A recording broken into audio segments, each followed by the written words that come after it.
but now they see live. Look at those fucking, come on, those teeth. That's something, man. Get Dude, out I of gotta say, look. Let's be fair. Okay. here. Yeah. You and I know that you have broken a record of sorts here at Vinyl Junkies, and our last episode, round 4, got the most views ever. 72,027 views, man. That was is insane. crazy. Yeah. Bunch of nerds just sitting around talking about music. I don't think so, dude. I don't think so, man.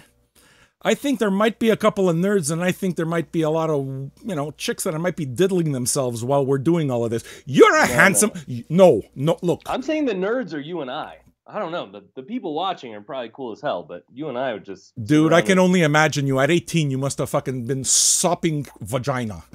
You must have been, like, bathed in, like, the juice of 100 labias. I love the legend that you're helping to promote, but... Dude, look at you. The reality may not meet the legend. You are the Canyonero man of Vinyl Junkies. Canyonero. You don't know what I'm referring to, do you? I sure don't. You fuck. Canyonero was... Watch The Simpsons. No, Canyonero was a Simpsons thing. Okay, so look, $100, no going over, right? Yep. Let's see what your picks are, and let's compare them to my picks. I'm curious. Why don't you go first, sir? All right. How many records did you end up with? I'm curious. Did you value shop, or did you just go for some treasure? I wound up with 4 records. I'm really happy with 4 records because I think that your choices are... your records this month are very reasonably priced. Very reasonably priced. So $100 went really far. Okay. I thought so too. Yeah, and not to derail before we start talking about picks, but I don't know. We have like, I think 3 different Bowie reissues, and I was shocked that they're all $21. And for a multitude of reasons, some of them I have, some of them I was looking for different editions. They didn't make my list, but there's Bowie in there. There's some expensive stuff too, but who knows? Maybe it's stuff that wound up on your list. So we'll wait and talk about what didn't make the cut till the end. Sure. Okay, so what do you want to do? You want to go first, or shall I?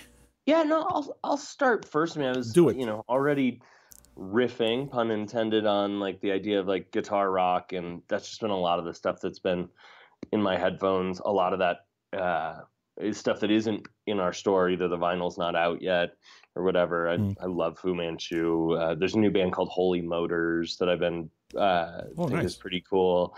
But of guitar rock that is going to come out in 2018 that is in our store, I'm really excited about the new Car Seat Headrest record.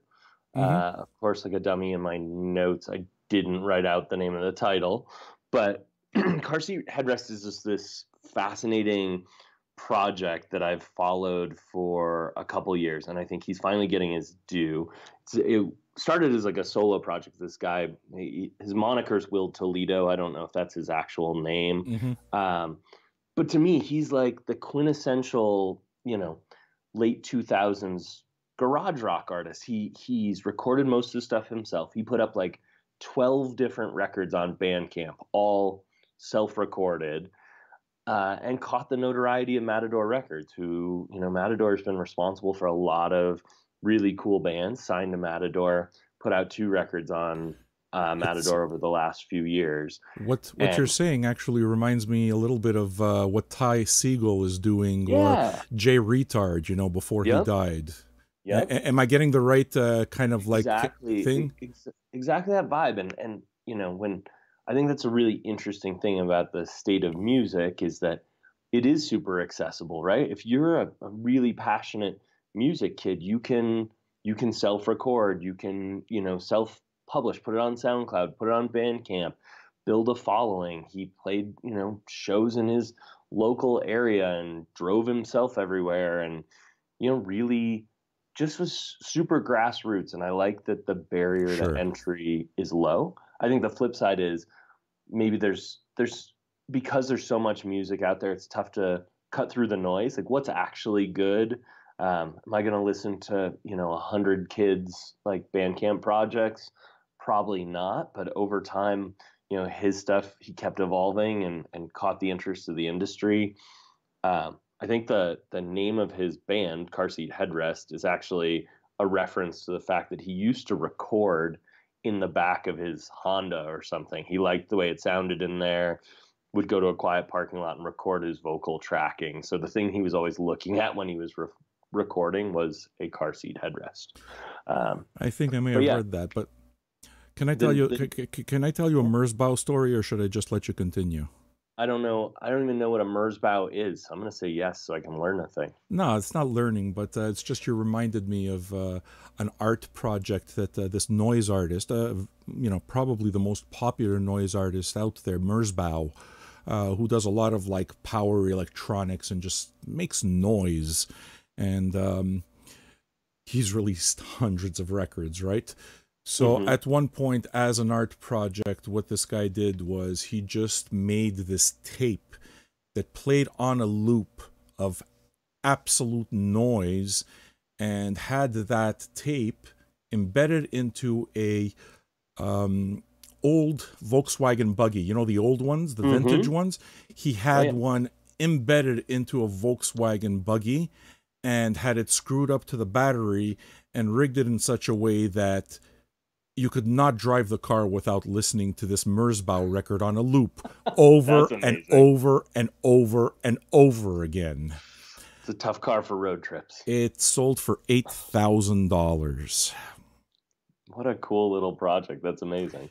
I just didn't know if it was the appropriate time to kind of tell that story or not. And I liked telling it, man. I think it's the greatest, you know. Yeah. This guy, like, I'll let you hear some Merzbow. I'm curious as what you would think. It's abrasive, or sometimes not so abrasive, but basically it's music that's, the guy's real name is Masami Akita.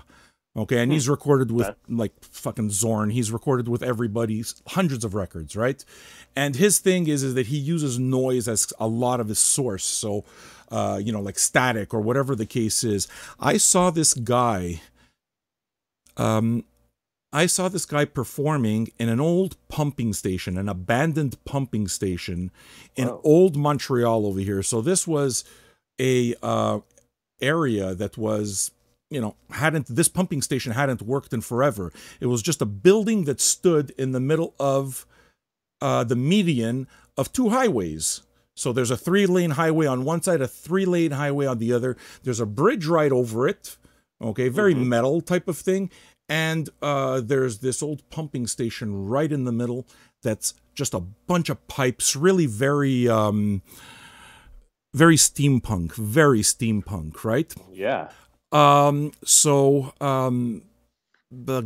Through some kind of grant or something, the government of Canada, he received a grant and came here and played that empty pumping station. And you couldn't have fit more than 200 people in there, and the grant total that those tickets cost was, because it was sponsored by the Canadian government somehow through some kind of grant. The tickets to this show were $2. This was not like in 1950. We're talking about maybe a decade again. $2, man. What a wild, it's a cool thing to have gotten to see. Is it somebody who still performs? Yeah, absolutely. Absolutely, man. Are you a fan of Mike Patton at all? Mm-mm. Okay, you're not a fan. Okay. Yeah, not a fan, but don't know much about him. Okay, gotcha. No, fair enough. I'll send some stuff your way. I got a bunch of Merzbow stuff. But what was fun also was the image, right? Because you had kind of like this metal bridge, the Jacques Cartier bridge, a big old bridge, right? That that's kind of like right over this pumping station, which is all old brick, right? It's 100-plus-year-old building that's in the middle of a highway, so cars have gone back and forth since forever. Those bricks are black, man. They're black. Okay. Oh, yeah, just like sooty, yeah. Sure, right? And there's a smokestack, and it's near the port, so there's all sorts of industrial nonsense happening around there. To just see a bunch of punks, and a bunch of homeless kids scrape up $2 and, they went and see the show, and you just see a bunch of degenerates crossing the street in the middle of this highway and basically disrupting life for these people that are trying to get home from their jobs. It was fun. That's great. I mean, those are the shows that are the most memorable. Yeah. Weird venue, like God, I feel like maybe you and I have even talked about this story, but I saw the Mighty Bosstones in Rochester at a place called Okay. the Water Street Music Hall. Totally had a weird left turn into being a ska kid for a minute and buying my Salvation Army suits and all that. The venue was pretty standard, but the night is memorable because the floor collapsed and Oh. about 300 of us concert goers ended up in the basement of the club, and a handful of people had to be taken to the hospital. It was like all a bunch of kids skanking along, and all of a sudden Oh. we're all in the basement piled up on top of each other. And did they have the guy like whose only job is to skank on stage? Was he Oh there? yeah. Oh yeah. He's a regular member, if I'm correct, right? I think so, yeah. That's pretty Yeah. awesome to have, like, what is it? I don't know how many pieces, but they're like a multiple piece band, you know. 11 pieces, yeah. I think if you include the dancer. How, And that's a lot of salaries, you know. I know. I don't know how they made any money, Dude, but maybe they didn't, they but were much fun. respect, man. Much Yeah. respect. I liked that. Okay, so I guess that's me, right? Now? Yeah. So car seat headrest, first record, and on to you. Okay. First pick straight out the gate. That's one thing that I have noticed is that when I shop the new VMP store, I guess I should say, to the folks watching us that the Vinyl Me Please store will be opening next Monday at noon. So the records we're talking about can be accessed if you check out the link underneath. Okay, play along. If you see $100 or whatever the case is, play along. Don't go over. We're going to pick winners from there. And so what it is that I do is I notice that every month you have one record that's an anchor record. Like, I don't know if it was last month, but the Umiliani record was the one thing I absolutely had to have, right? Yeah. Yeah. The anchor record this time is, for me, Diggable Planets Reaching, a new refutation of time and space. Nice. I cannot overstate the importance, the impact that it had for me as somebody, as a fan, as a budding fan of jazz music. Somebody who understood that there was this language happening around me that I wasn't completely hip to because I didn't get it, but there was still something that caught, right? And jazz can be mathematical, jazz can be rhythmic. There's a whole lot of different things that go into it, but there are some artists, like I've told my Mingus story before. Charles Mingus is somebody, is really the artist that it's like, now I get it. It's like that's the first language of jazz that I really understood. The other link during that time when I was collecting a lot of these records was I was a very big fan of acid jazz and funk. So I was going extremely deep into funk catalogs, all on CD. And I would pick up hip hop that had any type of jazz inflection because it really was, for me, a history lesson. A Tribe Called Quest was one of those. Jazzmatazz was another one of those. Farside a little later on. All those West Coast records, but one of the huge ones, and probably, in my opinion, the band that really let the jazz influence shine through more than any of them, more than Jazzmatazz, in my opinion, was Diggable Planets. To me, this album, Reachin', is the perfect. It's just a fucking landmark in hip hop as far as I'm concerned, from my perspective as an old white guy. Okay, so I don't live the hip hop culture.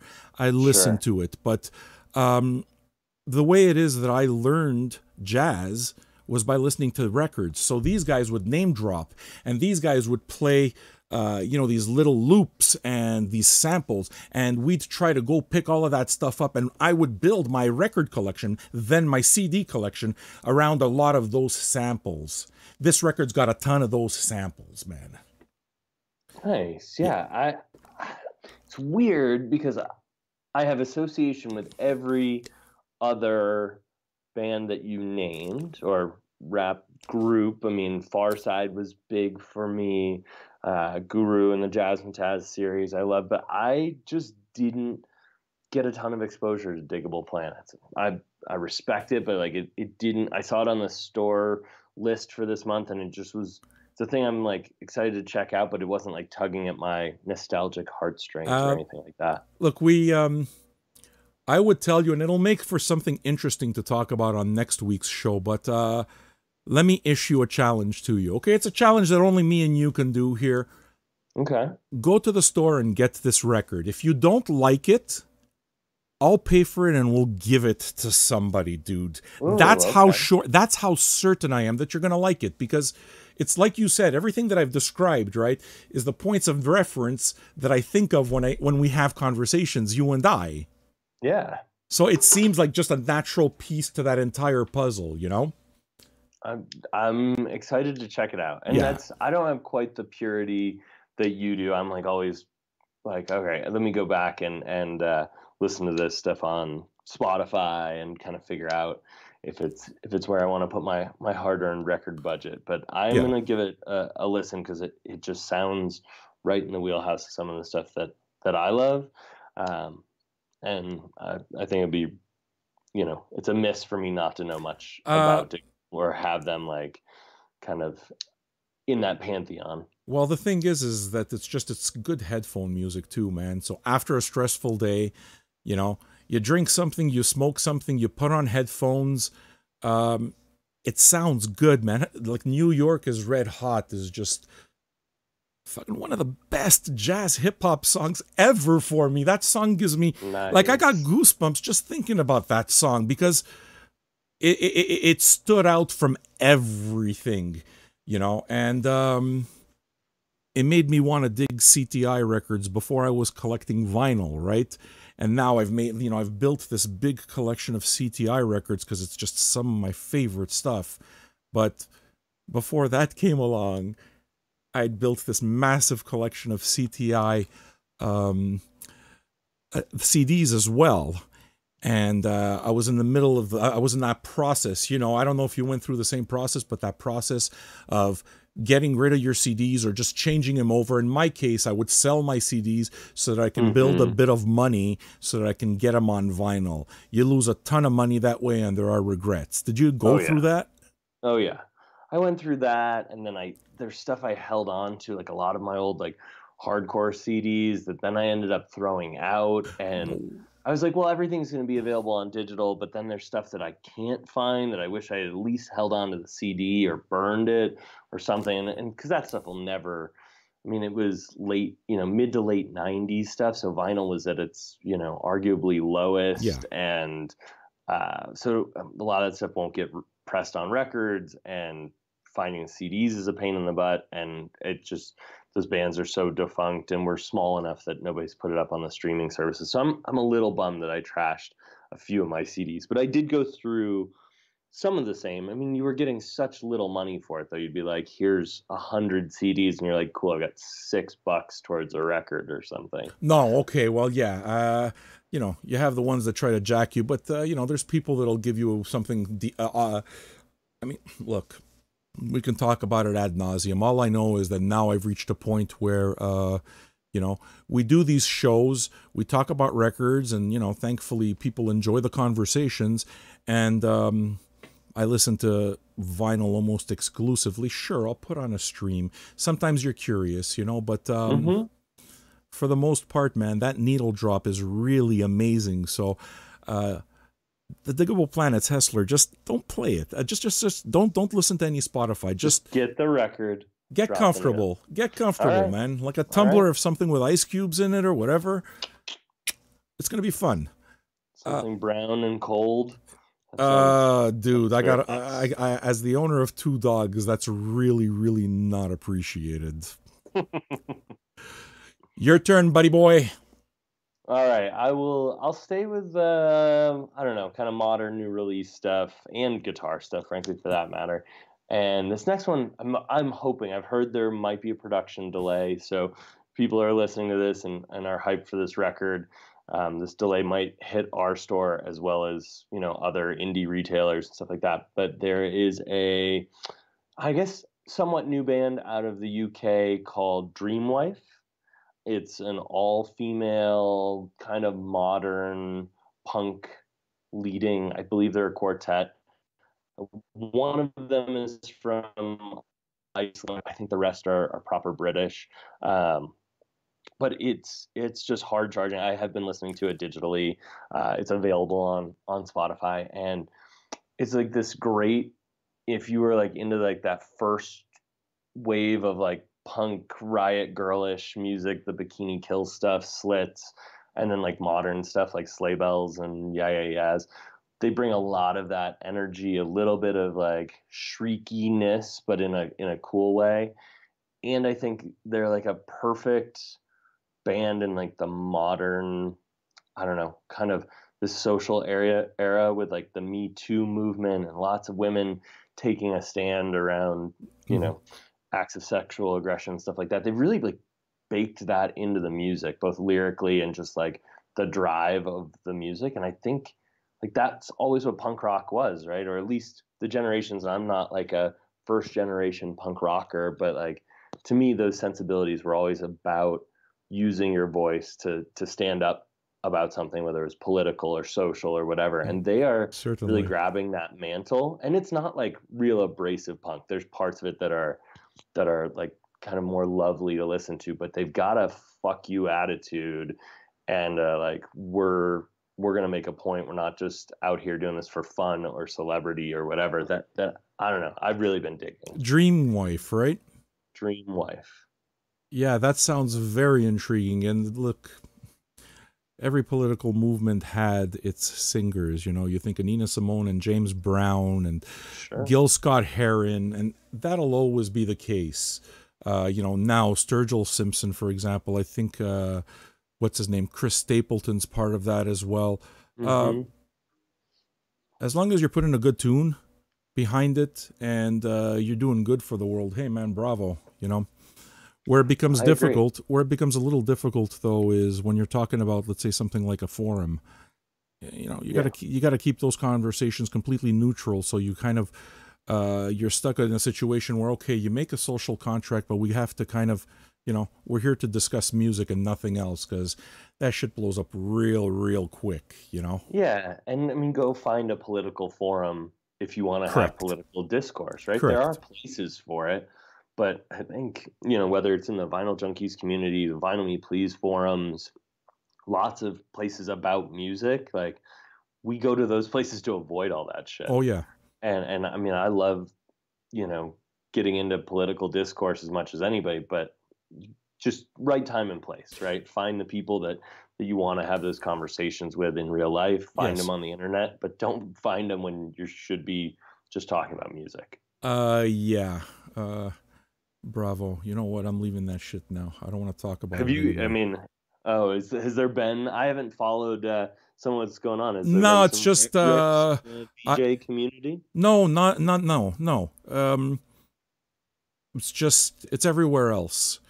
Okay, it's everywhere else. So in putting together this community, much like I do with every aspect of my life, including our friendship, our business relationship, family, whatever, I look at everything like a garden, man.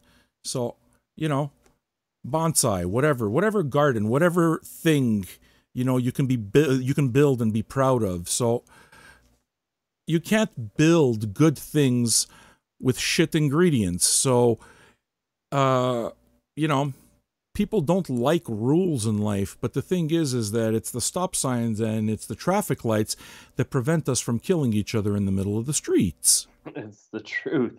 You know, so I think that that's important. And look, I understand it's the internet, so some people kind of use that as a shield, really, to, you know, become, you know, just express pretty unfortunate things. You know, the counter to that is, well, why the fuck is that not possible the other way around? You don't have to create a forum where, in anything, we're not talking about Vinyl Junkies here, just in general, it's like, as far as I know, you can, you know, that I don't have any political news that goes through my feed, you know. These groups, a group like a Vinyl Junkies group, you're able to do all sorts of things to make sure that it just stays music related. So for me, it's not a question of a control thing, Matt. It's a question of if you want to have a discussion about music, if you want to have a serious discussion about music and be able for a show like this to provide something, of substance to the people that listen to us, you got to make sure that you take out the weeds. People can behave like weeds if they want to, but what the fuck should everybody else have to be contaminated by it for? So, fuck you. You remove the weeds. What's left is people that just want to hang and talk about music, like us. I like the gardening analogy, and maybe this just isn't the right garden for some people. That's it. That's it. Go plant yourself somewhere else. And I get that we're trying to grow a specific kind of crop that is like people that love music and love vinyl. Sure. And I mean, I don't know how you feel about it, but I have a feeling that you probably share my sentiment that despite the fact that it's Vinyl Me Please and Vinyl Junkies, fact is, I don't think that this show is necessarily only about vinyl, because it's about us having a conversation about the things that we love, the things that we hold dear. And I can tell everybody that's watching or listening to this podcast that Hessler and I haven't we haven't talked about what we're going to talk about at all. It's just through the natural course of talking about music, when you're among a community like you guys, and we discuss and we comment. Look, man, discovering new art is the greatest thing in the world. Absolutely. And I mean, it's such a small joy, but such an important thing. Like, I mean, I remember certain months of the year, like, oh, that was the month that I got introduced to that record, and it was in really high rotation for me. And like, there is so much bleak, bad shit going on. If we can tend a garden and preserve a little space to discover a band that you fall in love with or a record you fall in love with, that's pretty incredible. I think so. I think that there's you realize that there's an honor to just making sure that everything just stays specific, because you want the content to matter, so. Yeah. Well, look. You owe me a record. What's your next pick? Yeah. My next pick will be, where should we go? You know what? Why don't we go along the same vein, at least from my side? From Diggable Planets, it's entirely possible. Actually, the time frame would be perfect. It dovetails perfectly into the stuff that you guys are releasing in the store this Monday, and that's the early Stax Isaac Hayes reissues. So, what it is that they're releasing is Hot Buttered Soul, Black Moses, and Shaft, I believe. Or is there a fourth one? Just the three. Just the three. And fact is that I wanted two of those. And I was kind of caught in a little bit of a... This is supposed to be interesting. We're talking about records, so let me nerd out. Okay, so look, I own an early 70s version of Black Moses. I love that record. But that record doesn't have something that's extremely important and, to me, absolutely essential to the vinyl experience of something like Black Moses, and that is the fold-out cover. There's a fold-out cover where he just comes out and he's there like a crucifix. Yeah. Okay? Mine doesn't have that. Mine is just a regular thing, and it doesn't feel right. So I really wanted Black Moses. To add to that, it's a record that has a lot of sentimental meaning, because when I married my wife, that's the song that we danced to, his version of Close to You, originally. No kidding. Originally by the Carpenters. And, it's a song that matters a lot to us. But I own the fucking record. Now, this is the conundrum, right? With all the feels. All the feels. I have Shaft, so that's not part of the picture. But I don't fucking own Hot Buttered Soul. And Hot Buttered Soul is essential Isaac Hayes. It's fucking essential Pimp Game. Yes. So do I go with something for the cover that I really want and it'll never feel the same? Or do I go for a record that's just, that's so hard. Well, I made a choice. I mean, I went with Hot Buttered Soul because I don't have the record, so I like the idea of there being a little bit of a chase. Records will come around eventually. Maybe I'll get an original pressing. Maybe I'll get a reissue.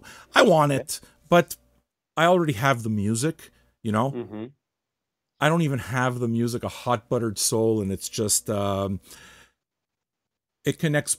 I would say, I'm curious to see what other fans of Diggable Planets say, but I would say that vibe-wise, it connects pretty directly to the vibe on Reachin', on the Diggable Planets record, which was my first choice. I'm curious if there's other fans of like both jazz, both stuff like Isaac Hayes, you know, the smooth jazz with the smooth baritone voice, you know, and getting into that bedroom thing. It's like, look, it's music to fuck to. That's definitely the case, right? Yeah. I'm wondering if fans of Diggable Planets catch that same link, or I might be off my meds. It might it might happen. Hessler, I might happen. I might. You got me thinking. Maybe this is a thing. I don't know if people want to drop their thoughts about it in the comments. I see, same as you, Shaft is a little bit of an outlier on this. Do you have it at home? Issue set. I don't have it. Okay. But I wonder if people are into it. I wonder if people would be into trying to group these as a bundle, like still offer them separate. But if like people were putting comments that they're interested in getting into Isaac Hayes, or you know, maybe don't have any of the three, we could see if we could bundle those up and try to offer them together for a few bucks less and save some money. I love the fact that you say this stuff, because that's exactly why I enjoy this partnership. Okay. You did exactly the same thing with some of the org music stuff that was released on the Black Lion label, right? Yeah, yeah. And each record, individually, if you get them each, was 28 or 25 bucks a piece. Okay. I don't know if you see the spines right behind me, right next to all the Impulse orange and black. There's another section with red at the bottom. Okay. Yeah, those, that's now... I'm beginning to do a spine collection of all my Black Lion stuff released on org music. Cool. You guys put together a bundle just to kind of like, if you buy them separately, they're 28 or 25 bucks. If you buy them together, your bundle is 60 bucks. It's a fucking no-brainer. Yeah, it's like almost getting a free record, and you know, the Isaac Hayes stuff plays pretty well together. I think so. So. Also on my list, and I also went Hot Buttered.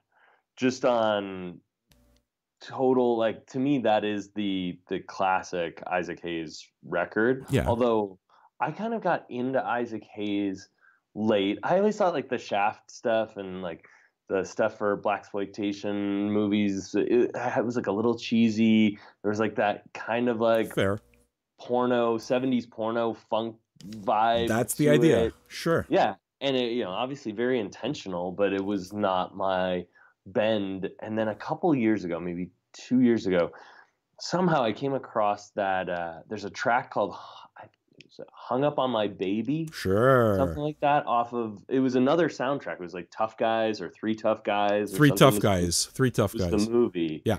And or Truck Turner, maybe, could that be? No, I think the movie was Three Tough Guys, okay, because I think the record's Tough Guys, because I have that. Yeah, that's a 75 release, I believe. That one song like kind of changed how I thought about Isaac Hayes. And I think like in 2015, that was like when Spotify gives you like your year in a review or whatever. Sure. I think that was like my most listened to song. Like, it's one of those songs where like you could listen to it if you were being super mellow. You could listen to it if you were trying to like get yourself pumped up for something. You want to put that little like cocky walk on, like Isaac Hayes like just gets you like feeling like, okay, maybe I could be a little bit of a badass like he was too. You can, and the thing is that, you know, if you're with the right partner, they're gonna get into that entire vibe. You know, it's the aesthetic, man, just the aesthetic of that early 70s funk. And you know, I definitely put you know, Barry White's projects like the Love Unlimited Orchestra in that. It was supposed to be bedroom soul, or Luther Vandross, that was supposed to be bedroom soul. So you know, it's funny, man. You kind of, you just get into the entire thing and you get your boom chicka wow wow on, and it's fun. It's fun. What are you supposed to do? Are you supposed to fuck the Slayer? I mean, you can try. You can. You'll probably break something off somewhere, though. You know. You gotta find a special girl who wants to head down that path. There are girls that do that. You know. I have no doubt. I've seen it on the internet. It's very, very scary. But I support everybody's rights to do everything they want with their orifices or the orifices of others. Don't you think that's fair? That's politically correct? Yeah, I mean, I guess you have to be a little careful how you position the orifices of others. Everybody should do what they want with their own bodies, and, Yes. and certainly musically, like if something moves you musically, the connection between that and like our primal, physical desires is never that far apart. So if you're a metal person, like it's not that weird to think about that being somewhat soundtrack to your love life. I don't know. I don't think any of that is that odd. No, I don't. I think they trigger like the same parts of your brain, right? Like your primal sexual instinct and like your primal music passions. A lot of times, to me, they don't feel that different. Actually, I've come to I think we may have had this conversation before, you and I, but I've come to bundle, I guess, if you want to call it that, but I've come to group music in 3 separate categories, much like, all color comes from yellow, red, and what is it, blue? Yeah, blue. Yeah, right, Roy G. Biv. Yeah, right. Blue becomes green, right? Yeah, right. Yeah. And then black. Right. Yeah. I studied my color palettes before getting on. Okay, so I see music in the same type of Venn diagram. Okay, just there's music that hits you here. Okay, actually, there's music that hits you up here, up in your brain, stimulates that. There's music that hits you here, which is, music that gives you the feels in whatever way. And then there's music that hits you right down here, which is, that primal thing. And you can kind of mix and match those colors. You can kind of mix and match those moods, I've found. And you're going to pretty much find music that fits those 3 basic categories. Okay. So I buy that. What I'm getting at is, let's say something like Isaac Hayes, it'll get you up here. It'll get you here. It'll get, it's like, I don't know what I'm trying to say. I just wanted to talk about the Venn diagram. I'm fucking high. Stop. Just Stop. love some diagrams. We gotta get you like a whiteboard. You can do some drawings. Get a little Bob Ross up here. Well, the deal is that you're supposed to keep me on track. Here I am. We're fucking doing trigonometry on a vinyl show. I mean, I'm a guest, man. Your show. I love your weird tangents. Yeah, I know. It's a bit of a disaster. I'm sorry. I apologize to all the sponsors. The best part is you abandoning ship. Like, I'm going to commit 3 minutes to talking about Venn diagrams and then just be like, I don't even know where this is going. It's like what are we doing? You fucking lead me up the garden path. It's like, you are like, you're not the driver, you understand? But you're like the fucking guy in the cockpit, or the guy that he's got in the helmet that tells him whether to turn right and left. And I feel like you see me veering out of control all the fucking time. You're supposed to tell me, dude. We'd be a terrible rally driving duo. I'd be like, just keep going. Keep going. No, you Step don't. On the gas. Yeah, I don't think that would work. So you're supposed to keep me in line, Hessler. I'm not good at these things. Hey, I don't know. This is the joyful part of my week where I don't have to do any work or manage any people. I get to just talk about music, so I just let you run. I love it. So who's up, right? I just talked about Isaac Hayes. We both chose Isaac Hayes. So we both chose Hot Buttered as one of our records. Hot Buttered Soul, yeah. You want to go? You want to give your 4th, or you want me to do it? And we might have crossover in our 4th too, but I'll do my 4th, which now actually, in terms of moods, we're going to go completely the opposite with the other 2 records, and those records kind of fit a nice little loop. And I would like to say that I was intelligent enough to kind of gather that together, but I wasn't. But my next choice would be Neil Young's Harvest Moon. That's just a massive record. A lot of during the 80s and 90s even, I've always known Neil Young. I mean, we're Canadian, man. Neil Young is just what the air we breathe. A lot of us, anybody that's interested in music, has heard that in one way or another. It's almost impossible to get away from, you know. Mm-hmm. And it's not invasive at all, because it's just I mean, I can only speak for myself, but it's part of my musical fabric, you know. And I loved listening to the man's stories. But I would say, I don't know, where do we start this? But in the 80s, certainly we can say Landing on Water, Trans, one of those records. A lot of artists, and Lou Reed is one of those artists, just made some pretty weird records, right? Yeah. And a record like Trans, even today, you know, a lot of people just won't listen to it. Of course, it's gained cult status, but Neil Young seemed to be kind of like going in a bunch of different directions during the 80s, 90s as well. Okay, but mostly the 80s. So we saw them. Fuck, why don't I remember any of the other albums? Because, oh yeah, of course, they did the entire grunge thing, right? So Neil Young took, I believe, what was it? Sonic Youth, I believe, was one of the bands, and they took another band. There was a... Yeah, well, it was definitely grungy. I don't remember. You don't either. Yeah, my memory fails me. But so, you know, he always stayed current, and he did a soundtrack, like just a mind-blowing soundtrack to a Jim Jarmusch movie called Dead Man. The movie's called Dead Man, and it's just him and an amped up kind of guitar, and it sounds great, right? Now, so there was kind of like this experimental thing changing, I find, in his music. A lot of different, he was putting on a lot of different hats. It felt like, at least.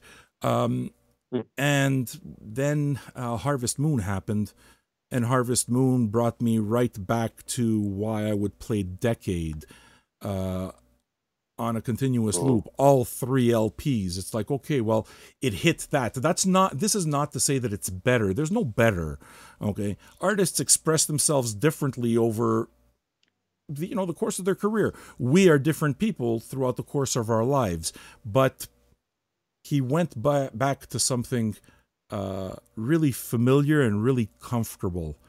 And I connected to Harvest Moon in a very big way.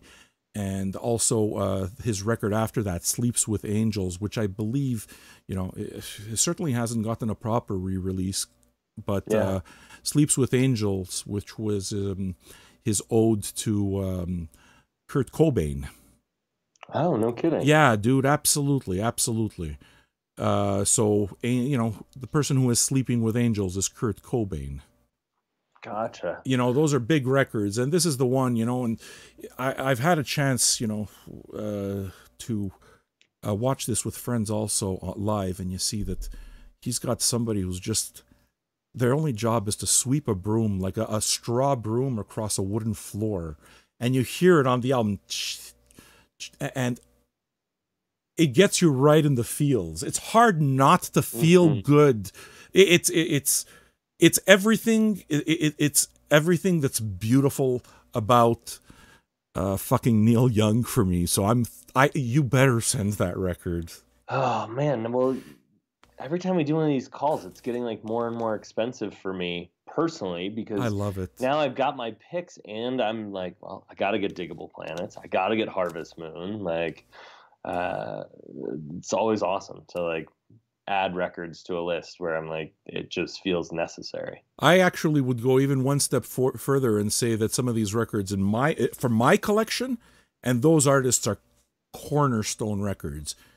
It's just, they're cornerstone records of my collection, and really cornerstone records, either in a point of my, even for a point in my life, or for a point in that genre of music, so that's my pick, dude. Harvest Moon. It's incredible. Yeah, it is. Now I'm like adding it to my cart. I'm not going to replace my fourth pick, which was the exclusive we're doing of the Irma Thomas record. Ooh, yeah. I am really excited about this because this is one of those kind of new new exposure things to me. So I mean, it's interesting because Isaac Hayes' Hot Buttered Soul is like the only one of my four picks that I would consider as like a record that I'm super familiar with. Spent a lot of time with that. Don't own it on vinyl. Really excited. Like Car Seat Headrest is brand new. I've heard two singles. Really like where it's going. Dream Wife, I've heard digitally. Dig it. Want the record. But Irma Thomas, you know, a month ago, I had probably heard the name, and I don't know if I could claim to have ever heard the music. And it's one of those. It's like I've been caught up in the story, understanding like some of the New Orleans place in like R&B, soul, funk. Like I think of New Orleans as jazz, and so I've gotten a little bit of education. It's one of the single best things about getting to work here. We try to put together content around this, and I'm learning from my peers. And we leaned into this record because it is actually really important. And there was a single that she did on the record that Otis Redding covered in like kind of one of his first like kind of. Are you familiar with this record yet? Are you familiar with this yet? Not really. I've listened. I haven't even made it all the way through the record on digital. I've listened to it enough to like hear a few tracks. Have you heard Breakaway? I don't think so. Dun dun dun dun ding dun dun dun dun dun ding dun dun dun, and then it's like dun chicka dun chicka dun chicka dun chicka dun. It's I can't break away, still you make me cry. I never ever take away from you. No, no, no, no, no, no, dude. I've sung that song to my child ever since I was an infant. That's incredible. I don't know why they call her the soul queen of New Orleans. It sounds like you should have that. Dude, I'm pretty sure it's my favorite soul song ever. No shit. No shit. That's a big claim. That I'm pretty sure that's not going to change. I mean, right up there with something like, And Then She Kissed Me, or some of the stuff from, what are those other three badass chicks from, what is it, Long Island? Walking in the Sand. Ba-doom, walking hand in hand. Why can't I remember this? On the Redbird label. Check the comments. Tell me if you see. This should be Leader of the Pack. Yeah, that, right? Yeah. Why am I talking about that right now? I don't know. You're in a deep riff, my friend. You just let me go. Oh, Irma Thomas. Yes. Just to kind of give you an idea of where it is that I place it. It's impossible not to fucking shake your ass off. And don't be surprised. It's the last song on the record. Don't be surprised if you just go over and over and over that last song with respect to the rest of the record. And it's all good. It really is. Yeah. But this is her jailhouse rock, man. It's a fucking barn burner. It's that for me. Maybe I'm overselling it. I don't know. I don't even need the record, dude. I got an original. Okay. Yeah. And I chased for this. Like, I don't usually go to a lot of these record shows type of thing, but I had gone, and this was one record that I was definitely looking for. So, you're getting something really good, man. I'm really excited about it. I've just been like won over by like one story after the next, whether it's like the Otis Redding connection or like, I love this story about, she's got a track, something about like another woman's man kind of thing where she clearly fell in love with somebody who was married and kind of has like the way I understood it is like kind of didn't care and was like, I think it's important to like try to find that connection, even if it's has some consequences. So I don't know. I really like what I've heard. It's a record I'm really excited about. It's a good record, and it's definitely a piece of New Orleans funk, actually, which kind of brings me to pretty easy to talk about. But I was surprised. Maybe I was hoping I would see it in your store, but Run Out Groove, the next record that they're releasing is a compilation of Dr. John stuff, and it's all early stuff, and they really do it right. Like, we're talking 180 grams, Stoughton jackets, just like all the way, right? And Man, I wish I had a picture or something to show you, but it's going to be a barn burner, man. It's going to be one of those records that kind of continues a little bit that tradition, but in a different way. Dr. John kind of developed his own sound, but that is fun about Louisiana. You know, it's kind of like you listen to Zydeco and you listen to... Dude, man, there's some French people here. Okay, there's some French people that could listen to some of the lyrics that, you know, somebody like... what the hell is his name? There's a Zydeco player. Fuck, I don't remember his name anymore. There's Buckwheat Zydeco, but that's not the guy I'm talking about. But he sings in his patois, right? Because there were a lot of French settlers around there. And, I mean, it used to be a French colony, as far as I know, Louisiane, right? So a lot of French people, French is kind of like part of that. So these French people that came here kept that French and developed a patois around it. And when you listen to these, some of these Cajun guys, they sing in that patois, and, you know, French folks can understand what's being said, even from here. It's still clear enough that you hear it.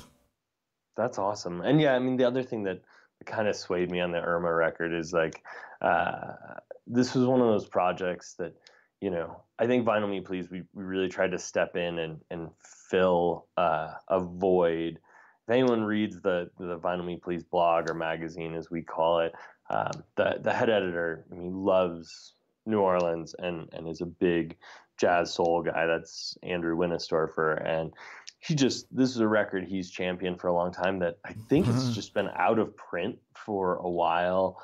And we had these conversations, right, of like, what's on your list that you constantly are hunting for at record stores? And he's like, I've just never seen this record for under like $70. Well, then it's just hard to find. And so I always get really excited when we can bring a new version, make it a little more accessible. You can get this for $25, and it's like monster record. Gorgeous. Yeah, it's awesome. Actually, hey man, Storff, if you like Louisiana, I'm sure he must be all over trying to get you guys to put together a reissue of Goody Mob Soul Food. Oh yeah, that's some fucking New Orleans funk that needs to be on vinyl, man. Yeah, okay, you're doing it. My lips are sealed, but oh, you're doing a Go-Go's record too? Well, it sounds like a record that would be fun to do. Dude, you turned like 13 shades of red, so just saying. And now just say it. Okay, now it's 15 shades. You see? You can read those tea leaves however. Got you. So yeah, good record. I love it. Is that me now? It's you. Okay, it's me. This is my last record, and it kind of really goes along Chris Stapleton. There wasn't a whole lot for me there because I like to feel like I have a lot of the records, like let's say the David Bowie reissues that are going to be coming out on Monday. I have those already. There's a lot of stuff that I already had, but I'm okay with that because going back into the catalog, I've had something which I know that I've put on my want list already 2 months running, so I'm hoping that you finally get the picture. A nice cheap one, and that's the Chris Stapleton record, From a Room Volume 1. I believe it won a Grammy. I don't know. I don't watch the Grammys, but I believe it won a Grammy. I know it was nominated for one, but on a previous order, when you guys had Volume 2, I had taken it as my pick. And simply because I was curious and I kept hearing how he's really the quote-unquote good country music now, along with people like Sturgill Simpson. And I'm always interested in that. I love that part of the culture because, I mean, we're Canadian. We don't, you know, it's a different thing. I mean, it's a lot more, you know, prevalent to people who grew up with that, let's say in Nashville or so forth. So, you know, I took volume 2 because that was the only one available, and it was cheap then, and was summarily knocked on my ass right from the beginning. He's absolutely one of my favorite country guys, not just now, but one of my favorite country guys fucking ever, man. And he really does. He sounds like a fucking Dodge truck commercial. He really does. But it's so good. You know what I mean? It's like you can look at it however you want, but even if it's just ideally, when this person is singing to the ideals of the best parts of you. Mm-hmm. Fuck that, man. It's not supposed to be reality. You know, music is maybe... I find that record fucking beautiful. It's beautiful. From a Room Volume 2, that the song, and it's set up for our Hallmark holiday of Valentine's Day.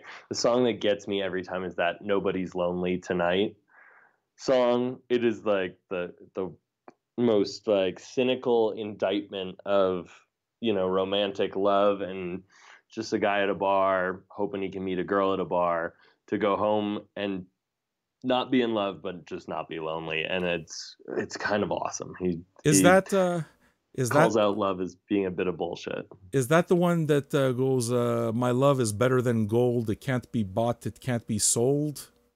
I don't think so. What's the, like, it's a quintessential phrase he uses. But I like, what I really like about also what he does is that I like all Black Crowes. Mm-hmm. But the Black Crowes, man, really started hitting the blues and the country and just started doing whatever the fuck they wanted, and became just like hit another level for me. Like Warpaint was such an enormous record for me. It wasn't, you know, the first two, which is what sold a bunch of records for them. But in terms of content, the record really knocked me on my ass. And because of like this just strong embrace of 70s country vibe, you know? And it seems like Chris Stapleton hits that exact same feeling for me. And dude, man, From a Room Volume 1, I need it. I need it. Okay. All right. Yeah. The lyric in Nobody's Lonely that like just gets me, because it's like, it comes off as a ballad and it sounds romantic, but like the refrain is all like, what's love but just some illusion we believe, what's love but just some confusion we don't need. And it's like, it's sung very romantically, but he's just totally trashing on, like, I don't know, that romance is kind of more headache than it's worth. So maybe that's Valentine's appropriate. You're a cynical bastard. I believe in love. So that's my 100. Do you have your 100? I have my 100. Came out with 4 records. I was bummed. There were some misses. Like, I really want that Willie Nelson Stardust.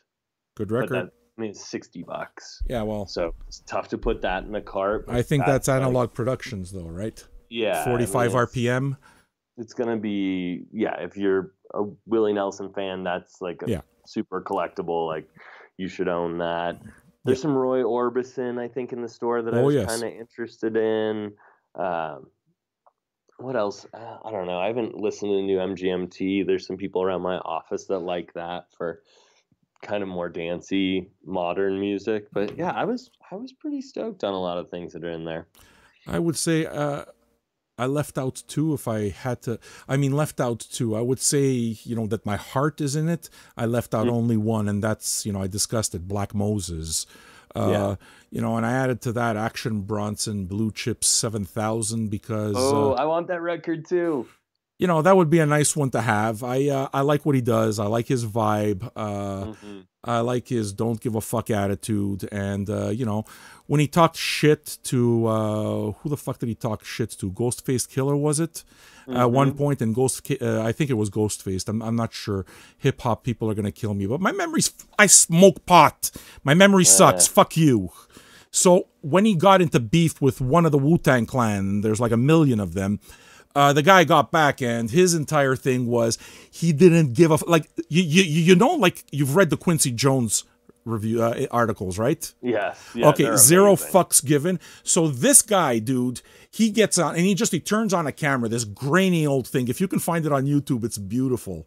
And he's in his living room, a shitty old couch, and he's wearing fucking sweatpants.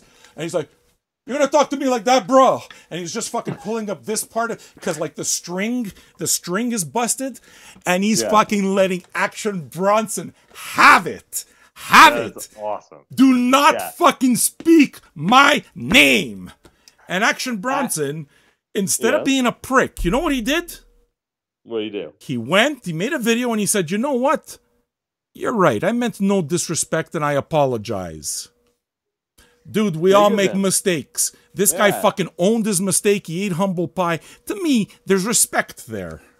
Yeah, and he's like a great. I might like Action more as like a TV personality. Maybe, yeah. Really fun to watch. He does all the Vice stuff and the like, fuck that's Fuck, that's delicious. delicious. Sure. He's so fun to watch, and I like the music, but I swear I maybe just like his cult of personality, dude, driving the whole thing. Did you ever watch one? I think it must have been Fuck That's Delicious. There's just this guy. I love him. I love him, okay? And the thing is, again, I don't know if I'm going to like the record. I don't. I just love him. But there's one where he's doing his thing. He's flowing. He's rapping. He's on stage. And in the middle of his flow, he decides that he wants a fucking sandwich or something, or he's looking for a taco. So what he does is he's on a mic and he's just singing. He fucking walks right out of the club and the cameras are just running after him as he's just fucking flowing his way straight to something like a taco truck because he couldn't wait.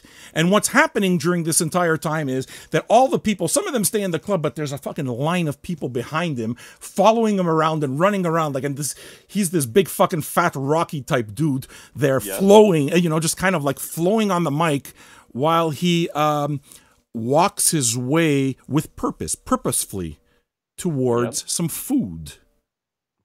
He's awesome. He's awesome.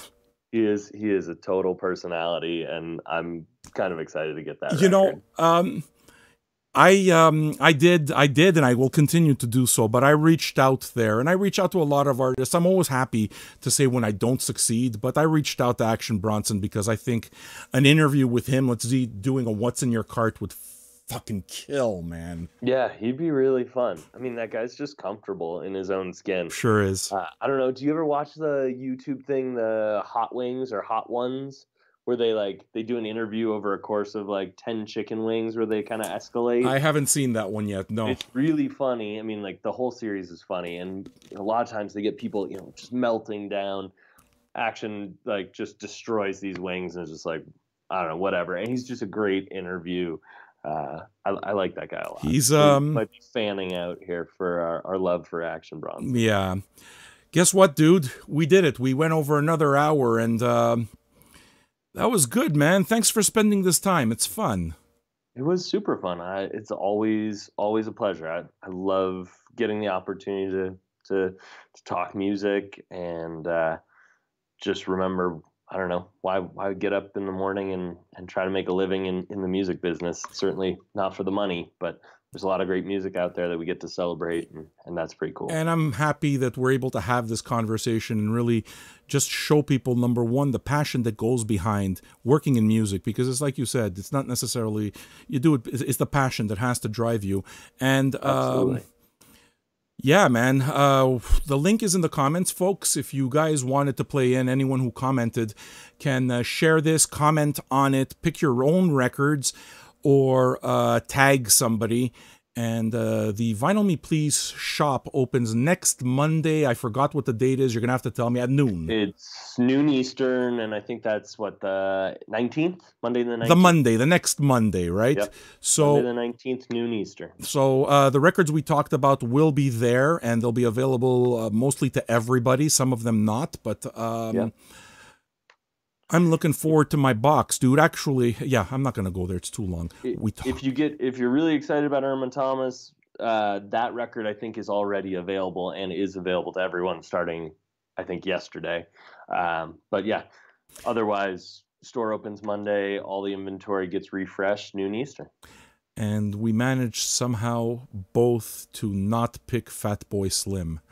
I know. I would love that record too. That record's like a huge, like, I mean, I yeah, in terms of CDs that were in my car and stuck in my dashboard for forever, that record was one of them, and it didn't make my list.